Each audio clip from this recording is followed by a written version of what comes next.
সাংবাদিকদের পেশাগত নিরাপত্তা অবশ্যই প্রয়োজন এবং দীর্ঘ 17 বছরের বেশি সময় আমরা দেখেছি সাংবাদিকতা করা খুব ডিফিকাল্ট ছিল।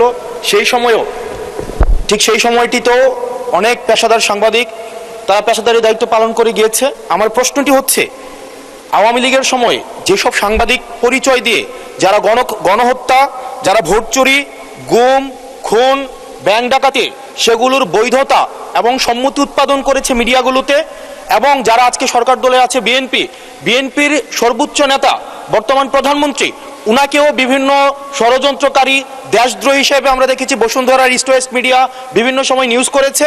এবং আজকে যারা বিএনপি এবং জামাত আছে আমাদের এই সংসদে, তাদেরকেও বিভিন্ন সময় তাদেরকে হত্যা করার সম্মতি উৎপাদন করেছে কিছু মিডিয়া এবং কিছু নামদারি সাংবাদিক। এই সাংবাদিকগুলোকে বিভিন্ন হাউজে আবার এখন বর্তমানে পুনর্বাসন করা হচ্ছে। এই জুলাইয়ের পরে এখন টিভি থেকে জুলাইয়ের পক্ষের যারা সাংবাদিক ছিল তাদেরকে বের করে দেওয়া হয়েছে, সময় টিভিকে দখল করা হয়েছে। ইস্ট ওয়েস্ট মিডিয়া অর্থাৎ বসুন্ধরা গ্রুপের যে মিডিয়াগুলো রয়েছে তারা প্রতিনিয়ত আওয়ামী লীগের পক্ষে সম্মতি উৎপাদন করে যাচ্ছে। গতকাল মাইকে ঘোষণা দিয়ে ছাত্রদলকে নোয়াখালীতে মাইকে ঘোষণা দিয়ে পিটিয়েছে, সেটাকে উদযাপন করতে দেখা গিয়েছে বসুন্ধরা ইস্ট ওয়েস্ট মিডিয়াকে এবং কিছু টকশোজীবীদেরকে। আমার মাননীয় মন্ত্রীর কাছে প্রশ্নটি হচ্ছে, এইসব যারা এই